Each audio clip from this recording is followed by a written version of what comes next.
Hello everyone, good day po. Once again, nandito po ako ngayon sa isang project ko po na ino-offer dito sa may Mission Hills, Antipolo, sa may Havila po.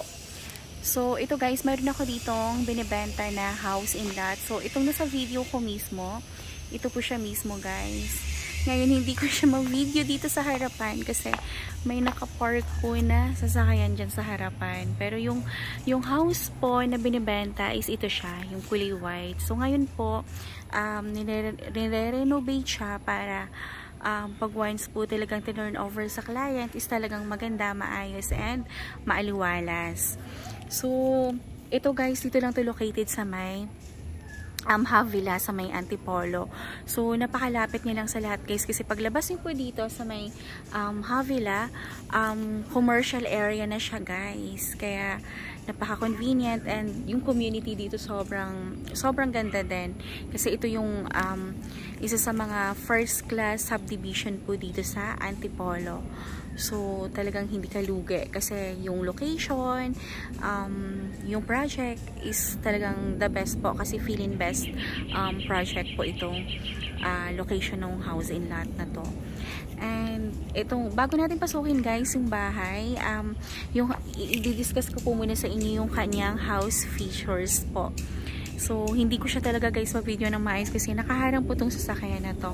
Pero, yung naano naman is yan, yung gate naman na po niya. So, ang house features po ng bahay na to guys is meron siyang floor area na 200 square meter. So, sobrang ganda niya guys kasi 200 square meter. Sobrang lapad niya. So, sinilip ko kanina sa loob. Sobrang aliwalas niya guys. Grabe. So, naghahabol ako ng oras ngayon kasi 5 pa lang pero padilim na siya kasi di ba magde-December na kaya Diyos ko, kaya alas 5 is madilim na. Kaya, bibilisan ko lang din po tong video ko na to. So, ulitin ko guys, yung kanyang floor area po is 200 square meter up and down. And then, yung kanyang lot area naman po is 187 square meter. And then, sa loob, meron siyang 4 bedrooms. Tapos, meron siyang 3 toilet and bath. Tapos, meron siyang car garage. 2 car garage. And meron siyang balcony. So, excited na ba kayo guys? Napasukin natin yung house na to. So, yung lot niya po guys is mula dyan. Ayan, yung poste na yan. Mula dyan yung property hanggang doon po siya. Ayan, yung sa may drainage. So, malapad siya guys kasi yung lot area is 187 and then yung na-occupied mo dun sa 187 since 200 po yung floor area niya is parang 100 square meter po. So, meron tayong exist-span na lot na 100 square meter and meron siyang 2 car garage. So, ready na ba kayo guys? And excited na rin ba kayo? Kagaya ko, napasukin natin tong house and lot na to para makita nyo po yung kanyang loob. So, ito guys, hindi pa talaga siya fully finished kasi kung mapapansin nyo, talagang inaayos pa siya, nire-renovate and talagang pinapaganda. Pero, makikita nyo na kung ano niya po sa loob, yung itsura niya sa loob. So, let's go guys. Ready na ba kayo? Ayan. So, yung ating po, meron tayo ditong parang service gate. Ayan siya. And then, ito naman po yung gate para sa parking. So, malapad siya kasi naka-design siya for 2 car garage. So, meron na rin po siyang naka-ready na doorbell. Ayan siya guys. And, pagpasok po natin dito sa service gate po, ayan na yung kanyang pinto. Ayan yung sasalubong sa inyo yung kanyang main door. So, ayan. Ang ganda. So, ito siya guys. Ito yung 2 car garage. Malapad siya. Very spacious niya. And later, sa end ng video ko, doon ko po sasabihin kung how much po itong house in lot na to. And magugulat kayo kasi sa location niya, sa passage ng bahay, and then sa everything. Magugulat kayo kung magkano yung price niya. So, last ko siya i-reveal. So, ito yung parking niya, 2 car garage, and then meron siya ditong excess lot. So, ito pwede natin siyang gamitin for ayan, gardening po kung gusto natin or whatever, kung ano po yung gusto nyo. So, ito guys, mga kalat pa talaga yan kasi as I've said po, nire-renovate po itong house and lot na to. So, ito siya. So, ang laki yan. Ang laki pa po ng space po dito. So, marami pa kayong magagawa dito sa exit slot niya na to. And, meron din po siya, ayan, space pa dito sa gilid. So, ang laki pa po ng kanyang space, guys. Ayan. So, napakaluwag niya. Dumadaan ako dito, aalog-alog ako sa space niya, guys. So, ito siya. Ito yung kanyang likod. So, ayan, malawak siya. So, pwede yung gawing lanay ito dito sa likod since meron na siyang kawayan na nakatanim siya. So, since dun ko kayo dadaan sa harapan, mamaya ko na yung ituturo sa inyo. So, ang lawak niya. Uy, panalo ka na dito, guys. Ang lawag na po na ito. At saka yung price niya, grabe, nakaka-excite. So, ito po siya. Nandito na tayo sa main entrance ng bahay. So, ito yung kanyang main door. Ayan, solid wood po siya. So, pagpasok pa lang natin, guys, tingnan nyo. Wow! Sobrang aliwalas na po nung bahay. Grabe. Napakaganda. Napaka-aliwalas niya. Ayan siya. So, ito yung kanyang living area. Ang luwag po ng living area niya, guys. Ito siya. Tingnan niyo po. Ang ganda. Tapos meron siyang, tingnan niyo, guys, para hindi mainit yung house. Meron siyang mga window side by side. Kaya parang tagusan yung hangin. At saka dito naman sa Antipolo, hindi siya talaga mainit, guys. Malamig dito. Meron nga kasabing centralized daw po ang aircon dito sa Antipolo. Kaya hindi ka pagpapawisan. Lalo na ngayong mga months na to. Malamig po dito. Totoo po yan. So, ito yan. Pwede nyo lagay yung TV nyo dyan. So, bahala kayo kung ano po yung gusto nyo ilagay dyan. Pero, napakaganda. Tapos, dito sa baba, meron po tayo ditong powder room. Ayan. So, meron din siyang shower. So, pwede ka maligo dyan. Ayan. Tapos, ito, meron siyang yung sa lababo niya. Tapos, meron na rin siyang bidet and ayan. So, toilet and bath. Meron siya dyan. And then, guys, ito siya. Dito naman sa baba ng stairs, meron siya ditong stock room. Ayan. So, kung ayaw nyo na maraming kalat, maraming stock room dito, guys. So, ito siya. Ito, nandun ako kanina sa likod. Hindi ko pinakita sa inyo kasi ito. So, lalagyan niya ng sliding door na salamin. So, parang pwede nyo siyang idugtong dyan para maging lanay. Tapos, dito sa likod, ayan siya. Ayan na po yung main road ng Mission Hills sa likod po.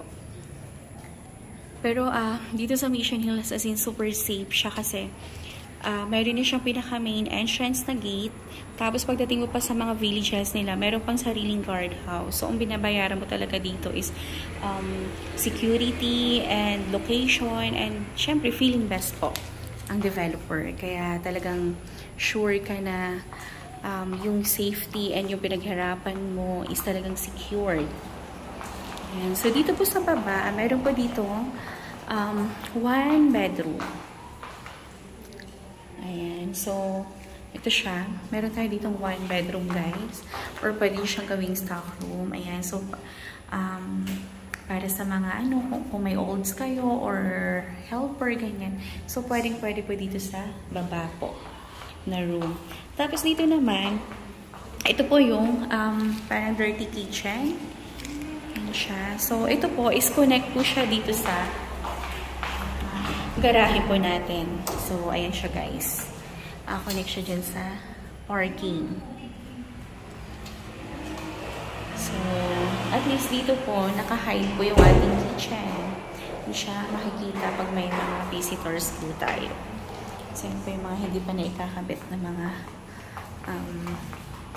lababo. Yun siya. So, ngayon, aakit po tayo sa taas para ma-check po natin. So, guys, yung stairs ha, ang ganda. Kasi tingnan niyo po. Oh, ha? Tapos, solid wood din siya, guys, ha? Kakatay natin. So, pag-akit mo, meron po dito malaking mirror. Yan siya guys. And dito sa taas, nandito po yung 3 bedrooms. So guys, grabe, ang lalaki ng mga rooms. Wait lang, dito muna tayo sa bedroom number 1.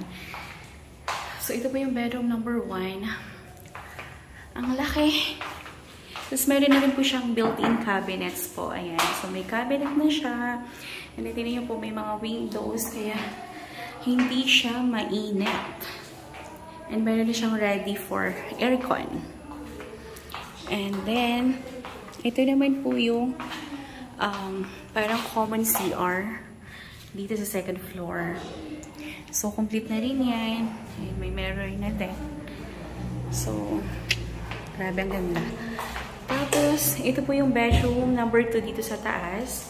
Ang lawak niya, guys. Ang lalaki ng mga rooms niya. Sobra. So, talagang as in, makakakilos ka talaga ng naaayon sa gusto mo. And may ikot-ikot mo yung bed mo kasi maluwag yung rooms. So, meron na rin siyang built-in cabinets and sink po. Ayan. Meron siya mga bintana dyan. And dito sa likod, ayan siya. Ayan guys. Ayan o. Para siya balcony and tanaw na tanaw mo dun sa likod. So, kabilang ano yan, village yung nasa kabilang may bakod. So, dito matatanaw mo kung gusto mong magmuni-muni kada hapon, may makikita mo yung mga dumadaan ng mga sasakyan. So, pwedeng-pwede dito guys, ang lawak. So, pwede mo pa siyang gawing isang rooms pa. Lawak mo. So, ngayon guys, excited na ba kayo pasukin yung master's bedroom? Kasi kahit kayo guys, malulula kayo kasi napakalaki ni master's bedroom. So, taran! Wow! Ang ganda!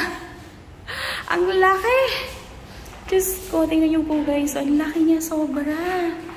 Tapos, si master's bedroom, meron siyang sariling toilet and bath. Ayan po. So, ang lawak ha. Lawak niya. So, hindi pa siya ganun kasi ka-finish. Pag na-finish siya, sobrang ganda. Tapos, ito po, naka-ano siya, parang indented cabinet siya. So, parang lalagyan mo nilang siya ng pinto dyan para maging cabinet po siya. Ayan. Tapos, ito guys. Grabe, ang laki naman itong master's bedroom. Ayan o, guys. So, tingnan nyo. Sobrang laki niya. Tapos ito, meron din po siyang mini balcony dito, guys. Tingnan nyo po. So, kung gusto mo naman dito sa kabilang side, o yan, dyan ka. Dyan ka naman ngayon. Pag gusto mo dito, may balcony ka din dyan. Tapos, tingnan nyo po to guys. Oh, ang laki. Tapos ito, meron siyang maliit na space. Hindi ko alam kung para saan, siguro sa cabinets din or pwede pong gawing walk-in closet. Yan. Tapos, ito guys, connect siya dito. My God! Pwede mo pa siyang gawing ilang kwarto. Sobrang laki niya. So ito, pwede ka magpa-party-party dito. Sa lawak po ng space pa niya dito sa likod guys. Tingnan niyo po. Ang ganda po ng house na to. Super. Kaya guys, mag-inquire na kayo kasi pag once in-upload ko na naman to guys, ewan ko na lang. Saglit lang to, makukuha na naman to. Napakaganda, napakasulit. Kasi ang titingnan mo dito yung location, yung price, everything. At saka yung finish ng bahay, yung facade ng bahay. Napakaganda. Alam mo yung pag naghanap ka ng bahay, ito talaga yung tunay na bahay. Kasi super luwag niya, guys. Ayun siya, oh. So, guys, kung meron kayong questions or inquiry tungkol po dito sa property na to, text or call nyo lang po ako sa aking cellphone number, 0917-123-934. So, yan din po yung aking number sa Viber, guys. So, pwede nyo po akong i-message anytime po. Pwede nyo po akong i-PM para magpa-schedule ng site viewing or kung meron kayong inquiries para po dito, para maibigay ko po sa inyo, guys, yung details. Ito, napakaganda. Tapos, tingnan mo. Tapos, pag may bisita ka, tingnan mo yung view mula dito sa taas. Ayan siya, guys, oh. Super. Ang ganda po ng house na to. Grabe, ang luwag. Kumbaga, napakaginhawa, napakahanhan, napaka-spacious niya sobra. Tapos itong taas, grabe, parang pwede mo pa itong i-convert ng ilang room. Siguro mga 4 pa. Ay, mga ano pa, pwede mo pa siyang dagan ng isang rooms. Kasi dahil sobrang luwag niya talaga. Pero inyo po, 200 po yung kanyang floor area. So, napakaluwag nga po. So, guys, kung meron kayong questions or inquiry, tawagan nyo na po ako, guys. Kasi talagang unahan po ito. Message nyo lang po ako para mabigay ko po sa inyo yung exact details and pa-schedule na po kayo ng site viewing. So, mayroon akong schedule ng site viewing dito, guys, from Monday to Sunday, guys, from 9 AM to 5 PM. Mag-message lang po kayo anytime po at ibibigay ko sa inyo yung details. So, guys, ready na ba kayo para ma-reveal ko sa inyo yung price na to? Yung price ng bahay na to. Guys, itong house na to, ang price po nito is 17 million, guys. So, pwede din po natin itong i-loan sa bank. So, mag-message lang kayo para mabigay ko po sa inyo yung exact details po nito. So, napakaganda, guys. So, napakaluwag ng living area, ng dining area. So, siguro ito yung dining area niya. Tapos, lalagyan nyo na to ng lanay. My God. Sobrang perfect, sobrang sulit po yung investment mo dito. At lalo na, nasa Feelinvest ka pa. Nasa loob ka pa ng Feelinvest Havila. Kaya napakamura na neto, kumbaga, super sulit na. Kaysa bumili ka po ng house in lot na, alam mo yun, yung iba, nasa 10 million, nasa 8 million, pero napakakitid, sikep. Samantalang ito napaka-spacious po niya, kumbaga, galanteng-galante po sa space itong house na to. And ito, meron ka pang space for gardening. Ayan, kung gusto mo. So, guys, mag-inquire na kayo para mabigay ko sa inyo exact details po ng property na to. So, and dito ko na po i-end yung video ko. And thank you so much, guys. And maraming salamat po. And please like, share, and subscribe po nitong aking YouTube channel para every time po na nag-upload ako ng mga bagong videos, bagong project na ina-offer ko po is mano-notify po kayo. So, thank you so much, everyone. God bless po. And have a nice day. Bye-bye. Mag-inquire na kayo, guys. Bye-bye po. So, hindi ko po muna i-end yung video ko dito pala kasi papakita ko sa inyo hanggang sa paglabas namin para makita nyo po yung community ni Mission Hills. So, let's go, guys.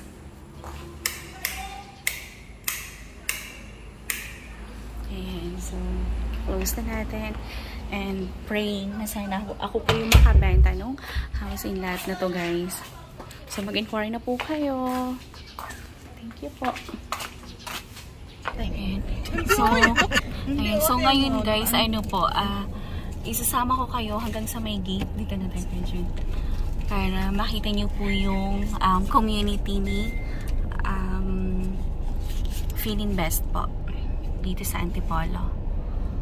Sure, guys. So makikita natin may mga kabahayan dito. So ang ganda ng community dito, guys, tapos ang laki pa ng mga kalsada po dito. So talagang premier talaga. Ayan po siya.